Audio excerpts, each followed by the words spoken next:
नमस्कार, न्यूज मंच देख रहे हैं आप और मैं हूं विशाल वैभव। पीएम मोदी जो है आ, एक सप्ताह के अंदर जो है दूसरी बार जो है बिहार दौरे पर आए और पहुंचे जमुई, जहां जनजातीय गौरव दिवस समारोह का आयोजन किया गया।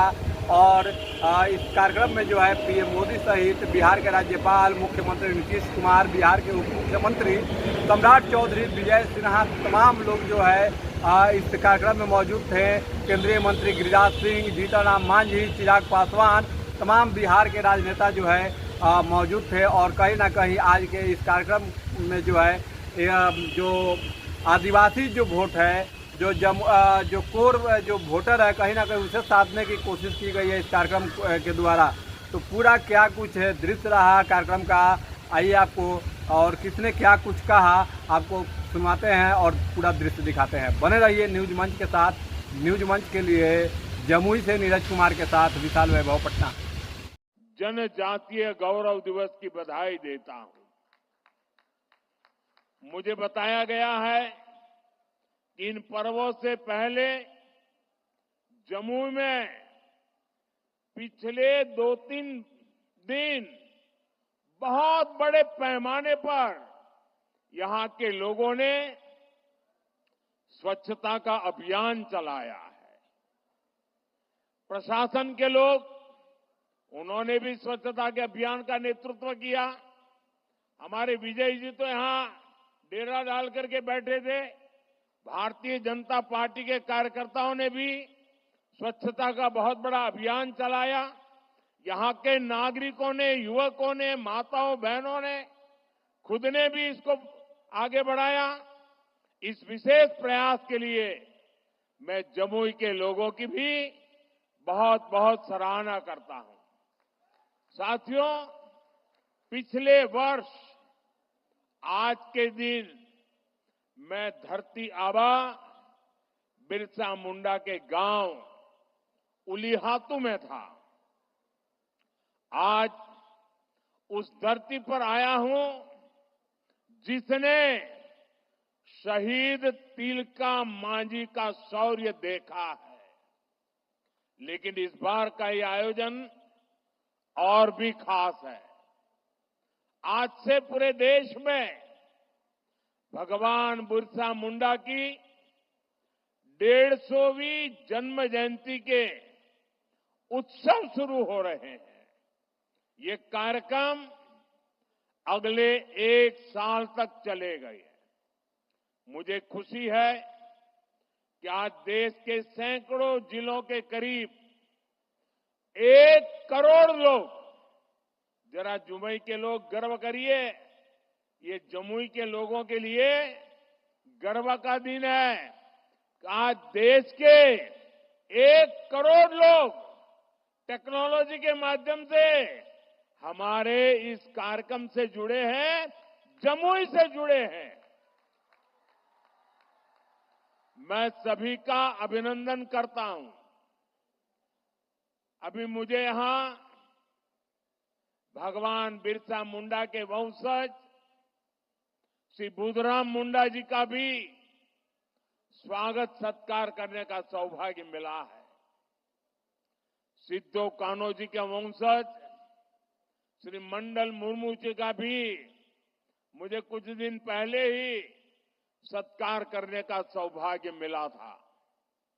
उनकी उपस्थिति से इस आयोजन की शोभा और बढ़ गई है।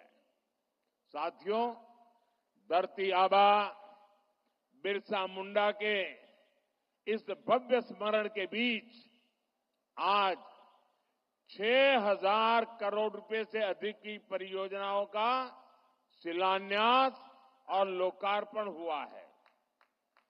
इनमें मेरे आदिवासी भाई बहनों के लिए करीब 1.5 लाख पक्के घरों के स्वीकृति पत्र है। आदिवासी बच्चों का भविष्य संवारने वाले स्कूल है, हॉस्टल है, आदिवासी महिलाओं के लिए स्वास्थ्य सुविधाएं हैं, आदिवासी क्षेत्रों को जोड़ने वाली सैकड़ों किलोमीटर की सड़कें हैं, आदिवासी संस्कृति को समर्पित म्यूजियम है, रिसर्च सेंटर है। आज 11,000 से अधिक आदिवासी परिवारों का अपने नए घर में देव दीपावली के दिन गृह प्रवेश भी हो रहा है। मैं सभी जनजातीय परिवारजनों को इसके लिए बहुत बहुत बधाई देता हूं। साथियों, आज जब हम जनजातीय गौरव दिवस मना रहे हैं, आज जब हम जनजातीय गौरव वर्ष की शुरुआत कर रहे हैं, तब ये समझना भी बहुत जरूरी है कि इस आयोजन की आवश्यकता क्यों हुई। ये इतिहास के एक बहुत बड़े अन्याय को दूर करने का एक ईमानदार प्रयास है। आजादी के बाद आदिवासी समाज के योगदान को इतिहास में वो स्थान नहीं दिया गया जिसका मेरा आदिवासी समाज हकदार था। आदिवासी समाज वो है जिसने राजकुमार राम को भगवान राम बनाया। आदिवासी समाज वो है जिसने भारत की संस्कृति और आजादी की रक्षा के लिए सैकड़ों वर्षों की लड़ाई को नेतृत्व दिया। लेकिन आजादी के बाद के दशकों में आदिवासी इतिहास के इस अनमोल योगदान को मिटाने की कोशिशें की गई। इसके पीछे भी स्वार्थ भरी राजनीति थी। राजनीति ये कि भारत की आजादी के लिए सिर्फ एक ही दल को श्रेय दिया जाए, लेकिन अगर एक ही दल, एक ही परिवार ने आजादी दिलाई तो भगवान बिरसा मुंडा का उल गुलान आंदोलन क्यों हुआ था? संथाल क्रांति क्या थी? कोल क्रांति क्या थी? क्या हम महाराणा प्रताप के साथी उन रणबांकुरे भीलों को भूल सकते हैं क्या? कौन भूल सकता है सह्याद्री के घने जंगलों में छत्रपति शिवाजी महाराज को ताकत देने वाले जनजातीय भाई बहनों को? कौन भूल सकता है अल्लूरी सीताराम राजू जी के नेतृत्व में आदिवासियों द्वारा की गई भारत माता की सेवा को?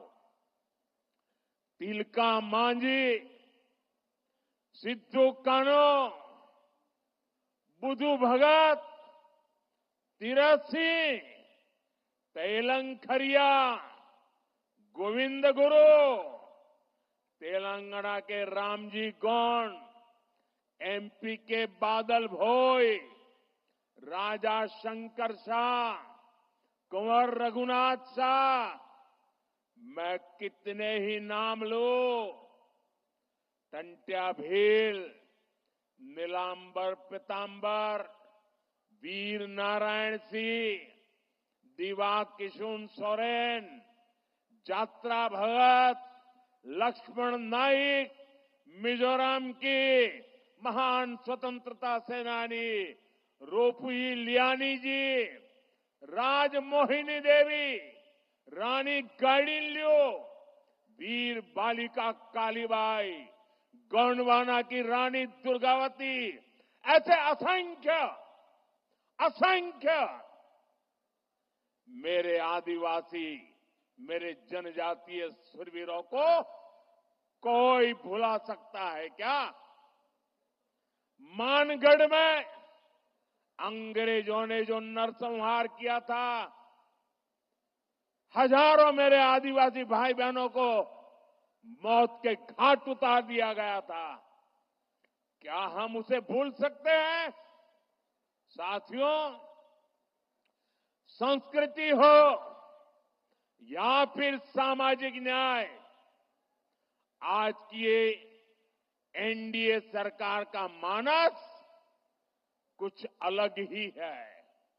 मैं इसे भाजपा ही नहीं बल्कि एनडीए का सौभाग्य मानता हूं कि हमें द्रौपदी मुर्मू जी को राष्ट्रपति बनाने का अवसर मिला। वो देश की पहली आदिवासी राष्ट्रपति है। मुझे याद है जब एनडीए ने द्रौपदी मुर्मू जी का राष्ट्रपति का उम्मीदवार बनाना तय किया तो हमारे नीतीश बाबू ने पूरे देश के लोगों को अपील की थी कि द्रौपदी मुर्मू जी को भारी मतों से जिताना चाहिए। आज जिस पीएम जनमन योजना के तहत अनेक काम शुरू हुए हैं, उसका श्रेय भी राष्ट्रपति द्रौपदी मुर्मू जी को ही जाता है। जब वो झारखंड की राज्यपाल थी और फिर जब वो राष्ट्रपति बनी तो अक्सर मुझसे आदिवासियों में भी अति पिछड़ी आदिवासी जनजातियों का जिक्र किया करती थी।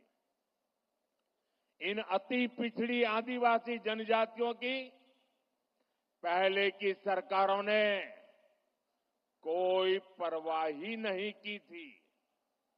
इनके जीवन से मुश्किलें कम करने के लिए ही 24,000 करोड़ रुपए की पीएम जनमन योजना शुरू की गई। पीएम जनमन योजना से देश की सबसे पिछड़ी जनजातियों की बस्तियों का विकास